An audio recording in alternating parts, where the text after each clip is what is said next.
దేవునికి స్తోత్రాలు. క్రీస్తునందు ప్రేమైన దేవుని బిడ్డలారా, మనమందరం కూడా లెంట్ సీజన్లో ఉంటూ ఉన్నాం. లెంట్ సీజన్ అనగా మరి యేసుక్రీస్తు సిలువ వేయబడ్డానికి ముందు 40 రోజులు చాలామంది చాలా పవిత్రంగా భావించి వారు ఈ 40 దినాలు కూడా మరి ఉపవాసం ఉంటూ వారు ఒక క్రమమైన పద్ధతిలో ఉంటూ ఉన్నారు. ప్రేమైన దేవుని బిడ్డలారా, చేసేటువంటి వారిని లేక ఉపవాసం ఉండేటువంటి వారిని లేక ఈ యొక్క లెంట్ సీజన్ పాటించే వారిని నేను వారి యొక్క సెంటిమెంట్స్ని గౌరవించి వారిని నేను అభినందిస్తూ ఉంటూ ఉన్నాను. కానీ దేవుని యొక్క వాక్యంలో అయితే ఒక నిర్దేశితమైన వాక్య భాగాలు మీరు ఈ విధంగా చెయ్యాలి అనేటువంటిది మాత్రం ఎక్కడ రాయబడలేదు. ప్రభువును ఎప్పుడైనా మనం జ్ఞాపకం చేసుకోవచ్చు. జ్ఞాపకం చేసుకోవటానికి ఒకవేళ ఒక పద్ధతి పెడితే మంచిదే, కానీ అది ఆచారం కాకూడదు. నా భయం ఏంటంటే నా భయం ఏంటంటే ఈ లెంట్ సీజన్కు కూడా ఒక డ్రెస్ ఇస్తారేమో అని నా భయం. ఒక డ్రెస్ అన్నమాట. మిగతా వాళ్ళందరూ కూడా ఒక్కొక్క ఈ 40 రోజులుండి ఒక రకమైన డ్రెస్సులు వేసుకుంటూ ఉన్నారు. ఎంతమందికి తెలుసండి నేను చెప్పే మాటలు?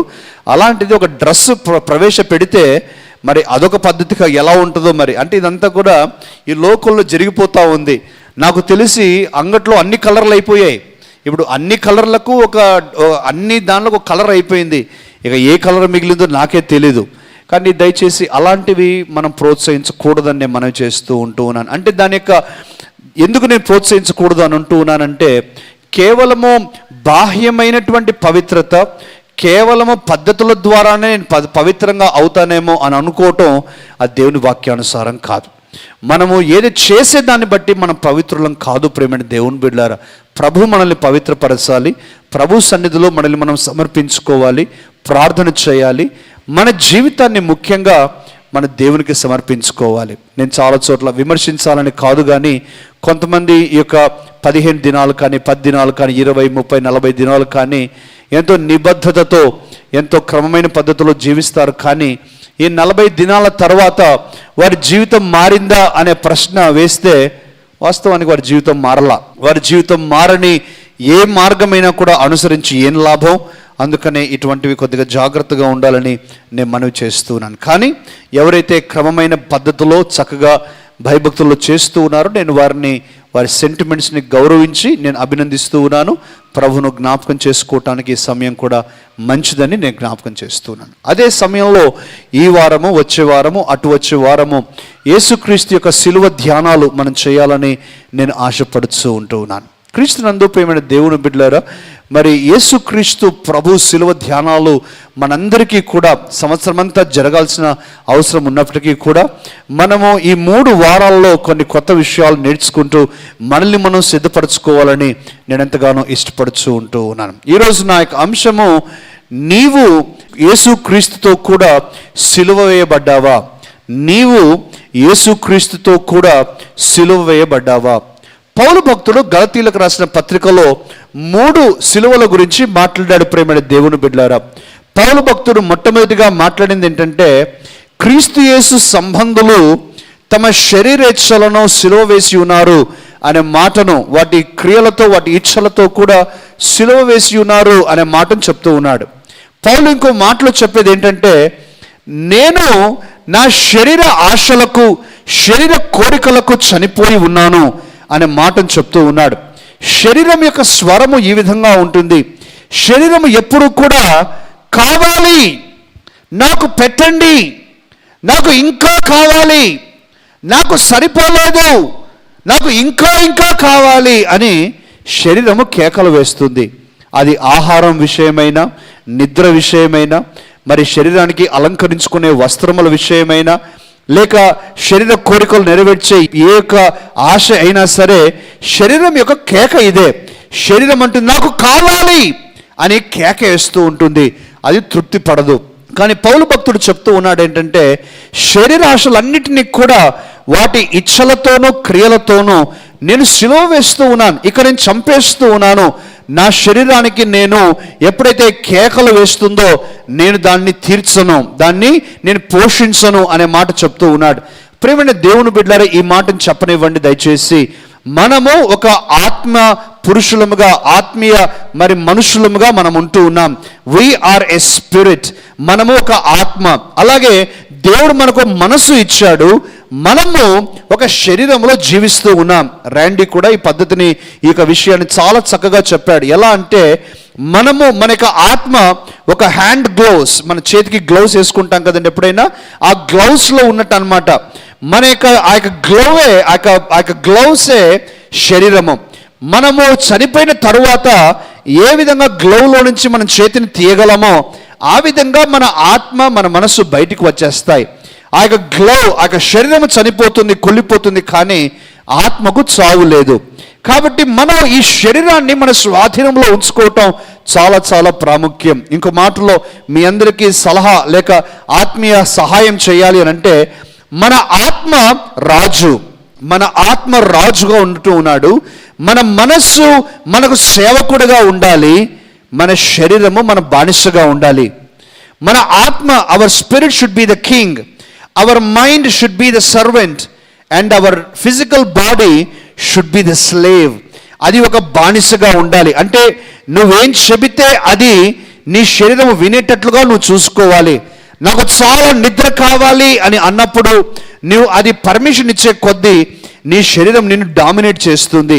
ప్రేమ దేవుని బిడ్డలు ఎప్పుడు కూడా శరీరాన్ని మన స్వాధీనంలో పెట్టుకో. నేను ఇంకా తింటాను అంటే నువ్వు వెంటనే నీ శరీరాంతో చెప్పాల్సిన మాట ఏమిటంటే, నువ్వు ఎంతగా కోరుకున్నా నీకు మాత్రం నేను పెట్టను, నీవు ఈ విధంగా ఉండవలసిందే అని ఎప్పుడు కూడా మరి నీ శరీరము ప్రేమ దేవుని బిడ్డరా నువ్వు మాట్లాడాలి, మరి గట్టిగా ఆజ్ఞాపించాలి. బానిసలు ఎప్పుడు కూడా చెప్పిన మాట వినాల్సిందే, వారికి స్వరము లేదు.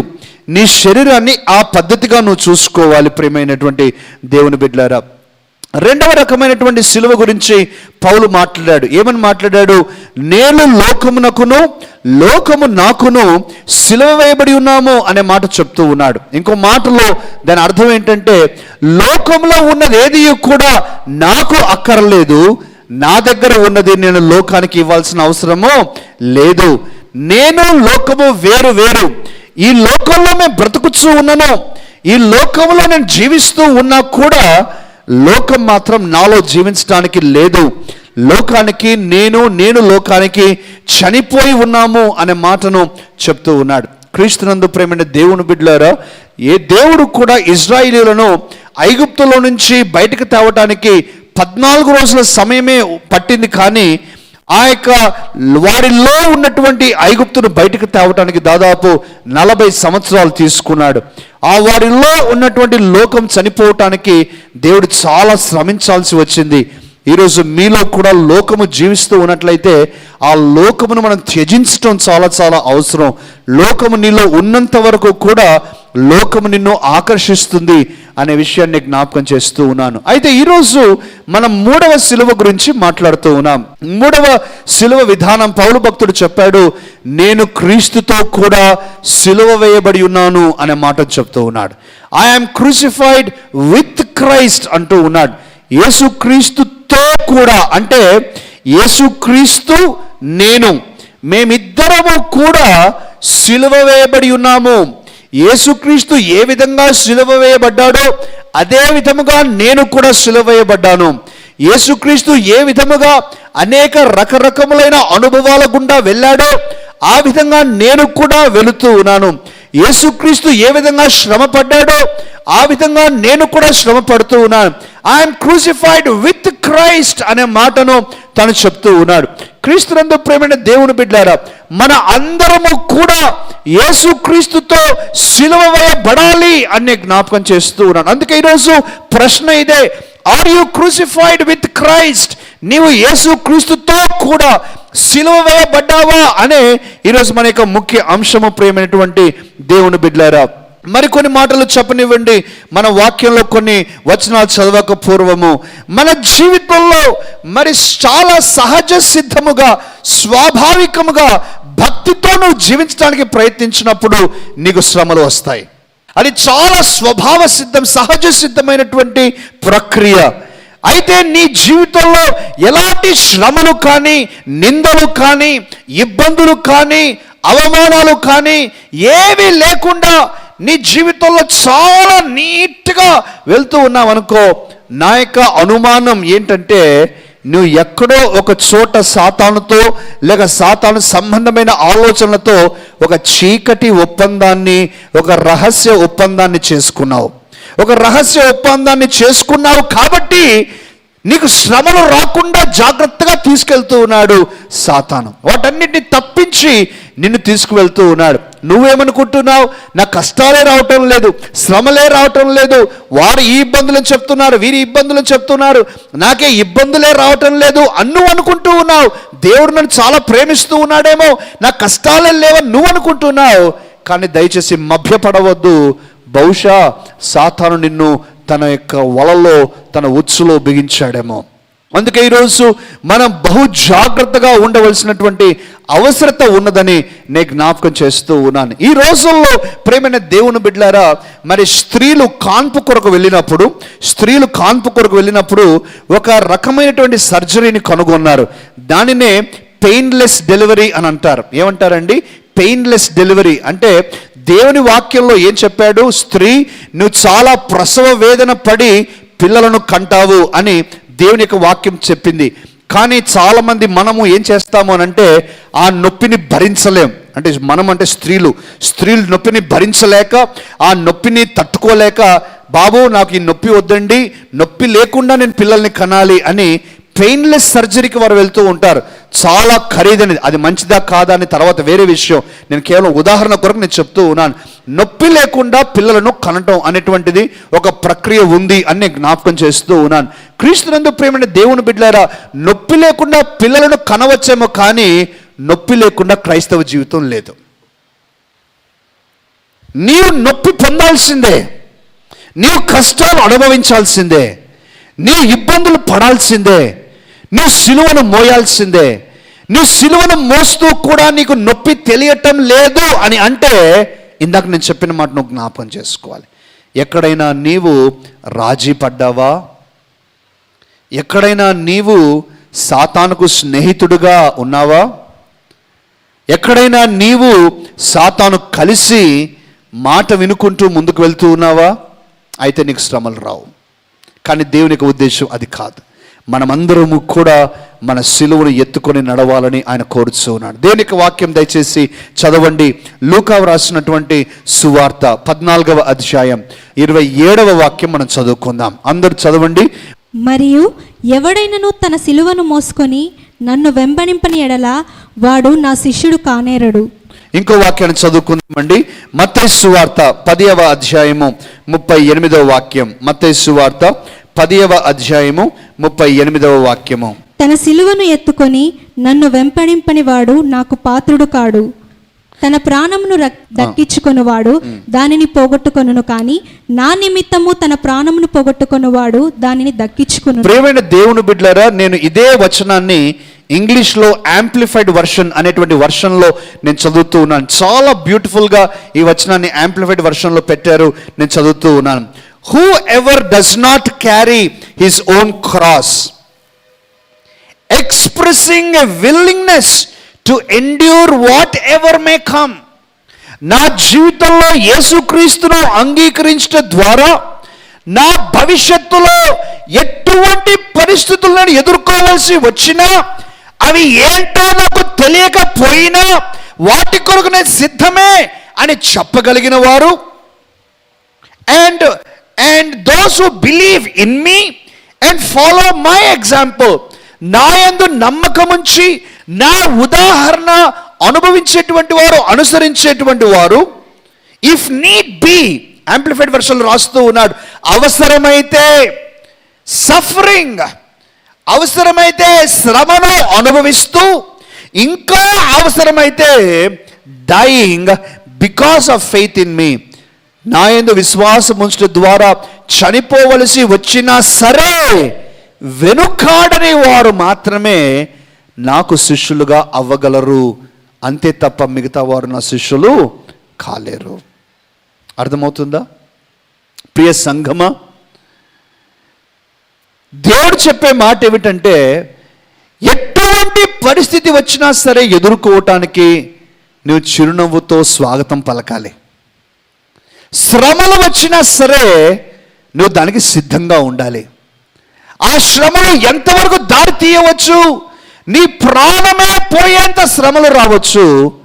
అయినా సరే నువ్వు దేవుని వెంబడించడానికి తీర్మానించుకున్నావు కాబట్టి దేవుని వదలక ఆయన మాత్రమే ఆనుకొని అంటుపెట్టుకొని ఎప్పుడైతే నడుస్తావో అప్పుడే నీవు ఆయనకు శిష్యుడిగా శిష్యురాలుగా ఉండగలవు.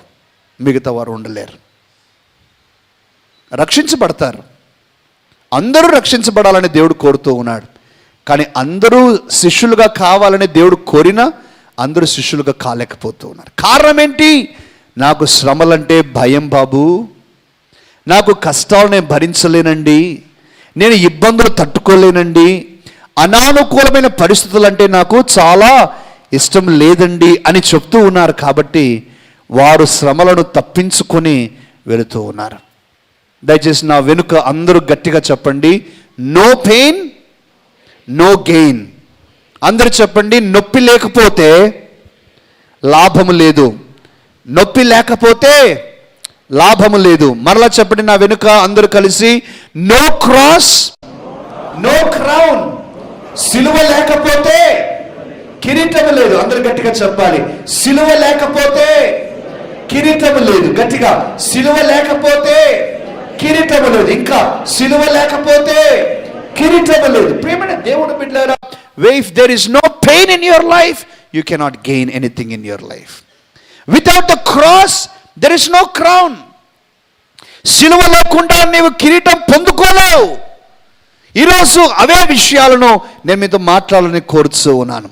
దేవుని చిత్తమైతే మనకు ముందున్నటువంటి ఈ సమయంలో యేసుక్రీస్తు ప్రభు ఎటువంటి శ్రమల గుండా వెళ్ళాడు అనేటువంటివి నేను మీకు చూపించాలని ప్రయత్నం చేస్తూ ఉన్నాను.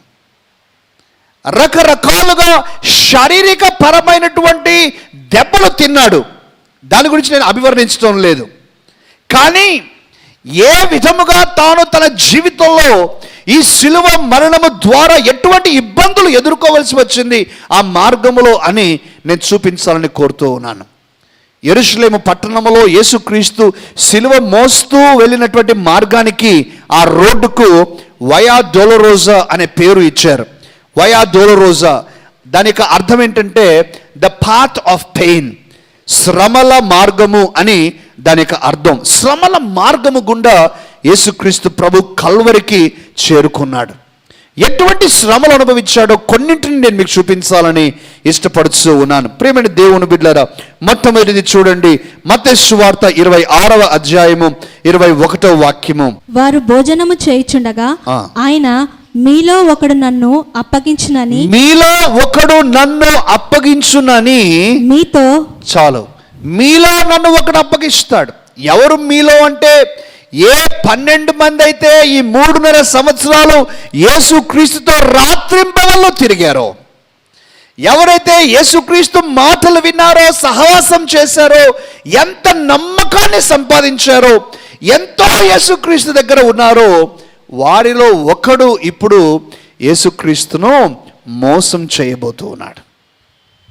వారిలో ఒకడు యేసుక్రీస్తుని ఇప్పుడు సిలువకు అప్పగించబోతూ ఉన్నాడు.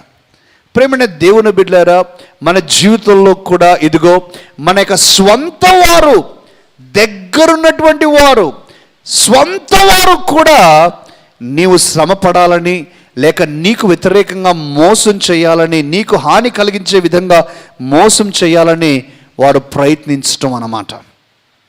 ఎంతో వారిని నమ్ముతూ ఉన్నావు. కొంతమంది అంటూ ఉంటారు, చూసారా, బహుశా మీలో కూడా ఈ యొక్క అనుభవము ఉండవచ్చు. నేను ఎంతో నమ్మానండి ఈ వ్యక్తిని, నేను ఎంతో నమ్మకం పెట్టానండి ఈ వ్యక్తి మీద, కానీ ఎప్పుడూ ఇలా అనుకోలేదు, నాకే హాని చేస్తాడని మాత్రం నేను అనుకోలేదు అని అనుభవాలు మనం అనుకుంటూ ఉంటాం. అది మన సిలువ వేయబడ్డానికి, ప్రేమ దేవుని బిడ్డలు, యేసుక్రీస్తుతో కూడా సిలువ వేయబడ్డంలో భాగమని నేను జ్ఞాపకం చేస్తాను. మన స్వంత వారు, స్వంతం, ఒకవేళ చెప్పాలంటే నీ కుటుంబీకులే కావచ్చు,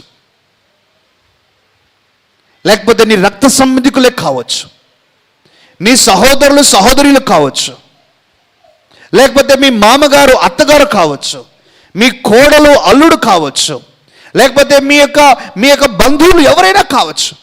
మిమ్మల్ని ఇబ్బంది పెట్టడానికి, శ్రమలకు గురి చేయటానికి నమ్మించి మోసం చేయటం అన్నమాట.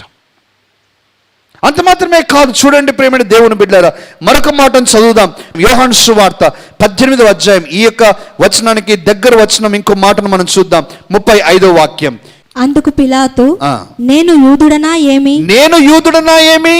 నీ స్వజనమును ప్రధాన యాజకులను. ప్రేమైన దేవుని బిడ్డలారా, మాట చూస్తూ ఉన్నారా? నీ స్వజనమును ప్రధాన యాజకులను నిన్ను నాకు అప్పగించితిరి కదా. ఆహాహాహా, వారయ్య అప్పగించింది, నేను కాదు, నేనేం చేయలేదు ఇక్కడ. నీ స్వజనమే నిన్ను నాకు అప్పగించారు. ప్రేమైన దేవుని బిడ్డలారా, అనేక సంవత్సరాల క్రితము ఎస్టీబీసీ కాలేజ్ గ్రౌండ్లో ఒక మంచి మీటింగ్ చేశాం. చాలా గంభీరంగా జరిగాయి, కానీ శ్రమల ద్వారా జరిగాయి. చాలా కష్టాలు. మనకు 2009లో వరదలు వచ్చాయి కదండి. 2010లో నిరీక్షణ పండుగలు అని మనం ఒక మీటింగ్ చేశాం. డామినిక్ రూసో అనే గొప్ప దైవజనులు వచ్చారు. ఆ యొక్క మీటింగ్లో చాలా ఇబ్బందులు ఎదుర్కొన్నాం. ఎలాంటి ఇబ్బందులు ఎదుర్కొన్నామంటే, మరి పోలీసు వారు రావటం, పిఏ సిస్టమ్ తీసుకెళ్ళిపోవటం, మరి సౌండ్ ఎక్కువగా ఉందని చెప్పటం, ఇవన్నీ కూడా జరిగిపోయాయి అన్నమాట. ఆఖరికి తీరా దీని లోతుకు వెళ్ళి అప్పటికి అసలు మనకు చాలా అనుకూలమైన వాతావరణం, ఇంకా ఎటువంటి ఇబ్బందులు లేవు కర్నూలులో. కానీ ఎందుకు ఇట్లాంటి ఇబ్బందులు ఎందుకు వచ్చాయి అని మేమంతా కూడా విచారించి మరి చాలా లోతుగా ఆలోచిస్తే మాకు తెలిసినటువంటి మరి పోలీస్ అధికారుల ద్వారా తెలియవచ్చింది ఏంటంటే, సార్ వేరే వాళ్ళు ఎవ్వరో చెప్పలేదండి, ఎవ్వరో ఇబ్బంది పెట్టలేదండి, మీ వాళ్ళే సార్ కేసు పెట్టారు, మీ వాళ్ళే కంప్లైంట్ చేశారు సార్, మీ వాళ్ళే. సహోదరులారా, ఏ దేవుణ్ణైతే మనం అందరం కలిసి సేవిస్తూ ఉన్నామో ఆ దేవుని మాటలు చెప్పటానికి ఒక మీటింగ్ ఏర్పాటు చేస్తే ఒకే కుటుంబంలో ఉన్నటువంటి మరొక వ్యక్తి దేవుని పని కొరకు ఇబ్బందులు పెట్టిన దాంతో సమానం. ఎంతమందికి అర్థమవుతుందండి? అలాగే మన ఆఫీసుల్లో కూడా ఉంటారు, మీరు పనిచేసే చోట కూడా ఉంటారు. నీవేమో భక్తిగా ఎంతో సమర్పణతో దేవుని కొరకు జీవించాలనే ఆశతో నీవు ఉంటావు, అవతల వాళ్ళు కూడా దేవుని పేరు పెట్టుకునే ఉంటారు, అవతల వాళ్ళు కూడా దేవునికి సంబంధమైన పేరే ఉంటుంది, కానీ వారి వల్లనే నీకు శ్రమలు ఉంటాయి. ఎంతమందికి అర్థమవుతుందండి నేను చెప్పే మాట? స్వంత వారి వల్ల, స్వజనుల వల్లనే మన శ్రమలు అనుభవిస్తాం. ఇది ఏంటండి? యేసుక్రీస్తుతో కూడా సిలువ వేయబడటం. నేను ఇవన్నీ చెప్తాను. ఫస్ట్ ఎలాంటి సమస్యలు గుండా, ఎలాంటి బాధల గుండా యేసుక్రీస్తు వెళ్ళాడని చెప్పిన తర్వాత లాస్ట్లో ఏం చేయాలో అప్పుడు చెప్తాను. ఇప్పుడు చెప్పను, లాస్ట్లో చెప్తాను. రెండవదిగా ప్రేమైన దేవుని బిడ్డలారా, మనం చూద్దాం. రెండవదిగా చూడండి ఏం జరుగుతూ ఉంది. చదవండి మత్తయి సువార్త 26వ అధ్యాయము 3వ వాక్యం నుంచి 5వ వాక్యం వరకు. ఆ సమయమున ప్రధాన యాజకులను ప్రజల పెద్దలను కయప అను ప్రధాన యాజకుని మందిరంలోనికి కూడి వచ్చి, అవును, యేసుని మాయోపాయము చేత పట్టుకొని చంపవలనని ఏకమై ఆలోచన చేసిరి. ప్రేమైన దేవుని బిడ్డలారా, యేసుక్రీస్తు ప్రభు చెప్పిన మాటలు మీకు గుర్తున్నాయా? నేనేమైనా దొంగనా? మీరు ఇటువంటి సైన్యంతో వచ్చారు. నేను ప్రతిరోజు మీ మధ్యలోనే జీవించాను కదా, ప్రతిరోజు సమాజ మందిరంలోనే జీవించాను కదా, ప్రతిరోజు నేను మీ మధ్యలోనే బోధించాను కదా, ఎందుకింత మాయోపాయము చేత నన్ను పట్టుకోవలసి వచ్చిందని యేసుక్రీస్తు చెప్పిన మాటలు మీకు గుర్తొచ్చాయా? అసలు యేసుక్రీస్తును ఎవరు ఇబ్బంది పెడుతూ ఉన్నారు? అమ్మ లిస్ట్ చదవమ్మా, మరి చదువు 3వ వాక్యం నుంచి మరలా. ఆ సమయమున ప్రధాన యాజకులను ప్రజల పెద్దలను కయప అను ప్రధాన యాజకుని ప్రేమని దేవుడు, వీరు ప్రధాన యాజకులు. ఏ దేవుణ్ణైతే వారు ఆరాధిస్తూ ఉన్నారు, దయచేసి నా మాట వినండి. ఇక్కడ this is such a rhetorical situation, అంటే ఒక పారాడాక్సికల్ సిచ్యువేషన్. ఏ దేవుణ్ణైతే వారు ఆరాధిస్తూ ఉన్నారో, ఏ దేవుడి దగ్గరైతే ప్రజల పక్షాన వారు ప్రార్థన చేస్తూ ఉన్నారో, ఏ దేవుని కొరకైతే వారు జీవిస్తూ, ఏ దేవుని పేరట ప్రజలను దీవిస్తూ ఉన్నారో, ఇప్పుడు ఆ దేవుడే సాక్షాత్తుగా యేసుక్రీస్తు రూపంలో వారి ముందు నిలవబెడితే ఆయననే మాయోపాయము చేత ఇప్పుడు సిలువ వేయటానికి ప్రయత్నం చేస్తూ ఉన్నారు. మత సంబంధమైనటువంటి వారు నిన్ను చాలా ఇబ్బంది పెడతారు. మత సంబంధమైన వారు అని ఎందుకంటూ ఉన్నానంటే, వారికి కేవలము క్రైస్తవత్వము ఒక మతముగా మాత్రమే తెలుసు, కానీ యేసుక్రీస్తుతో ఒక సంబంధముగా వారికి తెలియదు. కాబట్టి నేను మతం అంటున్నాను. క్రైస్తవ మతం అనేటువంటిది అన్ని మతాల్లాగా ఉండేది కాదు, కానీ యేసుక్రీస్తుతో వ్యక్తిగతమైన సంబంధం అని మనము పదే పదే జ్ఞాపకం చేసుకుంటూ ఉన్నాం. కానీ మత సంబంధమైన వారికి ఇవన్నీ కూడా తెలీదు. నీవు దేవునితో చిత్తశుద్ధితో సంబంధం కలిగి జీవిస్తూ ఉన్నప్పుడు వారు నిన్ను ఇబ్బందులు పెడతారు. ఇదిగో ఇక్కడ ప్రధాన యాజకులు, ఇక్కడ ప్రజల పెద్దలు ఏ విధంగా ఇబ్బందులు పెడుతూ ఉన్నారో అదే విధముగా నిన్ను ఇబ్బందులు పెడతారు. ఇంకా చూడండి ప్రేమైన దేవుని బిడ్డలారా, ఇంకో మాటను కూడా చదువుకుందాం. దయచేసి చదవండి అమ్మా. యోహాను సువార్త 15వ అధ్యాయం 24వ వాక్యం 25వ వాక్యం. ఎవడు చేయని క్రియలు నేను వారి మధ్య చేయకుండిన ఎడల వారికి పాపము లేకపోవును. ఇప్పుడైతే వారు నన్నును నా తండ్రిని చూచి ద్వేషించుచున్నారు. చదవమా. అయితే నన్ను నిర్హేతుకముగా ద్వేషించిరి. అయితే నన్ను నిర్హేతుకముగా ద్వేషించిరి. ఈ మాట చూస్తున్నారా? They are hating me for no reason. ఏ కారణము లేకుండా నన్ను ద్వేషిస్తూ ఉన్నారు. నాకు చాలా ప్రేమైన దేవుని బిడ్డలారా, ఇవన్నీ ప్రాక్టికల్గా మనం అనుభవించే మాటలు ఇవి. అందుకని ఈరోజు నేను చాలా మనం తెలుసుకోవచ్చని నేను సంతోషిస్తూ ఉన్నాను. ఎప్పుడైనా మీరు గమనించారో, కొంతమంది నిన్ను ద్వేషిస్తారు. నువ్వు ఎంత ఆలోచించినా నీకు కారణం కనిపించదు. ఎంత ఆలోచిస్తావో నీకు మాత్రం ఎందుకు వాళ్ళని ఇట్లా ద్వేషిస్తూ ఉన్నారు, మొన్నటి వరకు బాగానే ఉన్నారు కదా, మొన్నటి వరకు నాతో బాగా సఖ్యతతో ఉన్నారు కదా, ఇప్పుడేమైంది అని వారి గురించి నువ్వు ఎంత ఆలోచించినా నీకు అంతు చిక్కదు. యేసుక్రీస్తే అంటూ ఉన్నాడు, నిర్హేతుకముగా, కారణమే లేదు, కారణము లేకుండానే వారు నన్ను ద్వేషిస్తూ ఉన్నారు. సహోదరుడా, సహోదరి, ఈ లోకంలో నీవు దీనికి కూడా సిద్ధపడాలి. దీనికి కూడా సిద్ధపడాలి.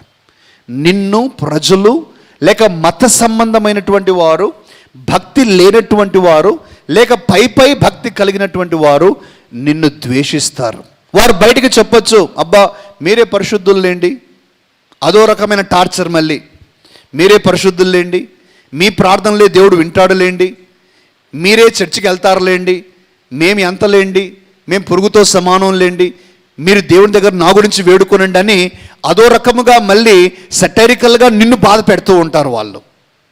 ప్రేమైన దేవుని బిడ్డలారా, ఇవన్నీ కూడా యేసుక్రీస్తుతో సిలువ వేయబడ్డంలో భాగమని నేను జ్ఞాపకం చేస్తున్నాను. కారణం లేకుండా వారు నిన్ను ద్వేషిస్తారు. కారణం ఉండాల్సిన అవసరంలా.